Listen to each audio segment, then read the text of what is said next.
Hello, my name is Jeremy, this is Red Means Recording, and welcome to the next video in my series on the Teenage Engineering OP-1. This is a series geared towards beginners and people that do not have the OP-1 to go through the different features and talk about what they are, what's there, how I like to use it, and in this video we'll be talking about the effects. There are multiple effects that you can choose from, and they can be applied to the synth and the drum engines. You get one effect each at a time, and then the tape can have an effect engine on it as well. So let's go ahead and make sure that our tape does not have any effects on it right now, because we don't want to color the sound too much. And we'll talk about the effect engines and the synth stuff and how they sound. So I have this little sequence here from the pattern sequencer that I'm going to turn on to hold. And we're using the digital effect engine. All right, so to access the effect, you hit 3, and you can see right now it says effects off. I'm going to hit shift 3 and start at the top.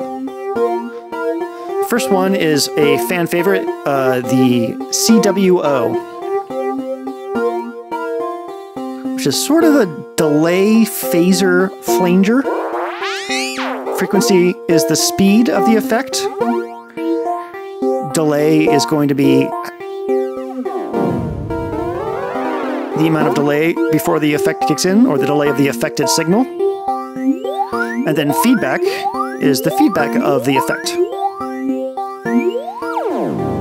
So things can get really wild.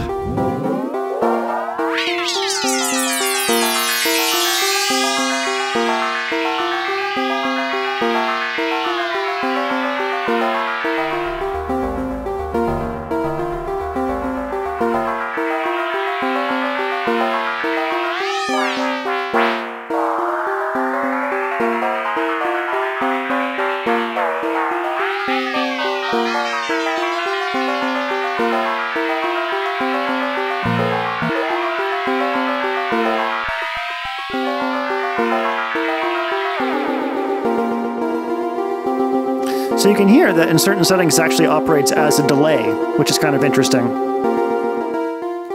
I think you'll probably end up seeing me use it mostly with very low delay and more of like a phaser, because it sounds really good as a phaser. Really, really cool sound. Next up is a delay. Delay has some pretty normal features for a delay, but a couple things make it unique. First of all, you have the input, which is going to be kind of your wet dry, so we'll leave it at 50 for right now. Feedback. Speed. And then this, which is sort of like the speed target. So very, very short. Very, very long. Now, the thing about this is that depending on where you have the green speed, the delay is going to be darker or brighter. So you can dial in your initial delay with the blue, and then dial in the speed to get finer control over the speed and also the brightness or darkness of the delay.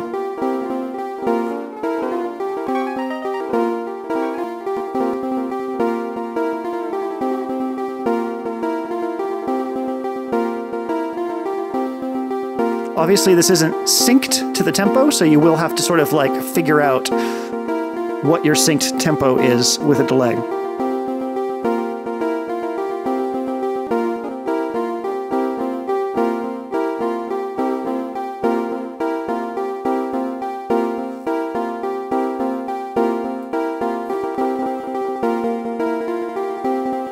These sort of act as dividers for each other, so if you do have a rhythmic amount that you've dialed in with the fine speed control, when you switch the blue, you'll probably stay in tempo.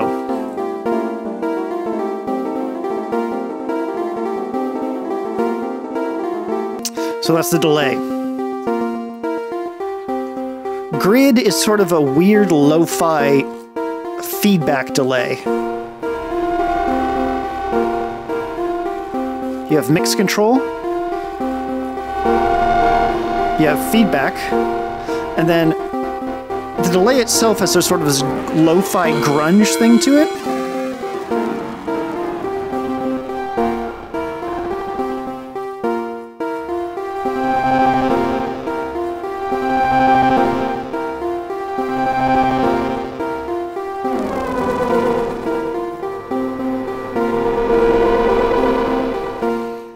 So cool for noisy ambient kind of stuff.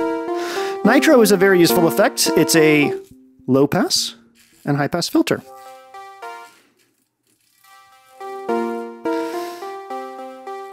So I use nitro a lot when I want to take the bass out of something that I don't want to have too much bass, but I want to have high, like a pad or something like that. Or if I have a sound that has too much high end and I want it to be a deeper bass, I'll go ahead and reach for nitro and turn it down if I can't get the sound engine itself to give me what I want. You also have a control over resonance.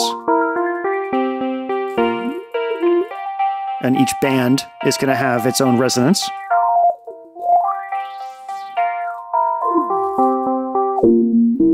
So maybe that's something that you want. And then over here you have like a filter follower, a filter envelope follower.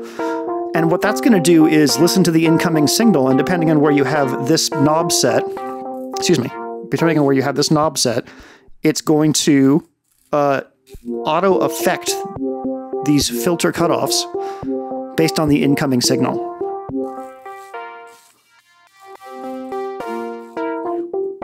So if you dial in kind of where you want those knobs to be, and then mess with the FF, the green knob here, and the resonance, you can get some nice synthy sounds. And this applies to the drums as well.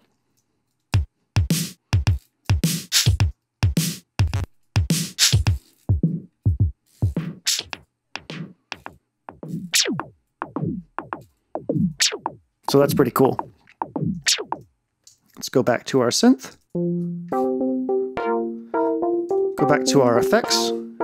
Phone. Phone is wild. I use it for glitch stuff.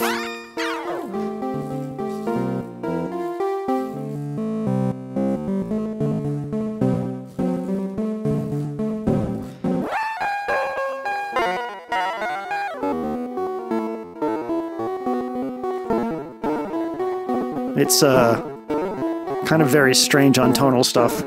On drums, it's a little bit more useful. At least depending on what genre you're using. You can get some interesting glitch stuff out of it.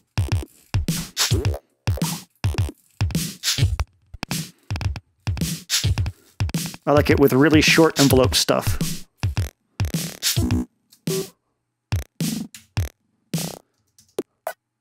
So if I was to if I was to transpose my drum line all the way up and then play with the phone thing, I would get some cool, very glitchy stuff.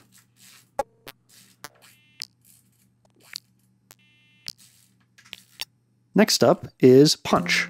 Punch is sort of a compressor.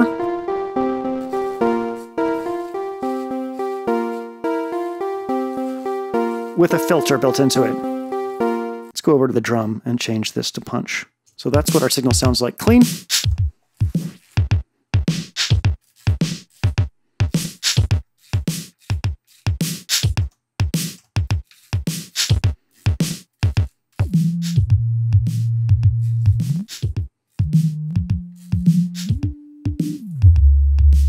What that sounds like to me is that there is a filter key going on there that you can dial in the frequency of. So if you want to accentuate a particular frequency of your thing coming in, it will punch it up.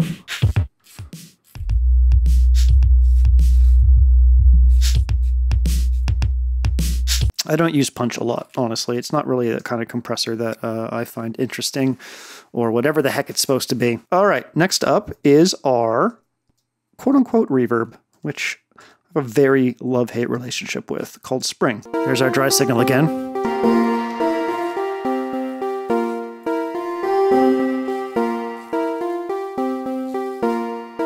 So it literally is a spring reverb.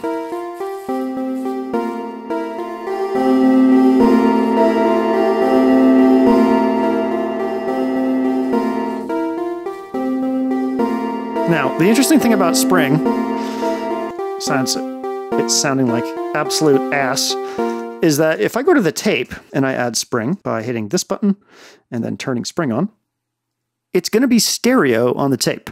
So this is running through the tape, which is running through the master effects section. So it's mono on each individual track.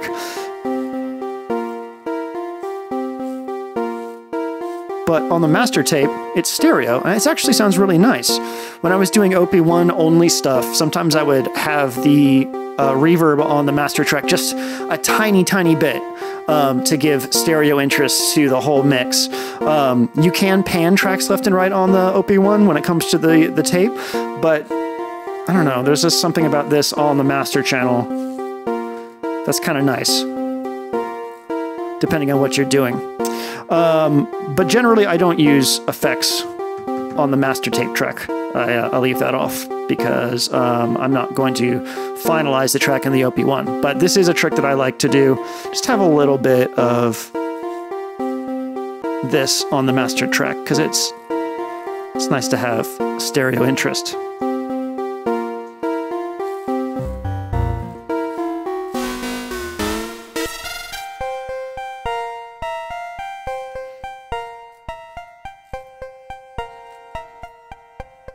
So those are the effects. I think next video we will talk about the tape. I hope this has been informative. My name is Jeremy, this is Reverb Recording, and I hope you have a wonderful day.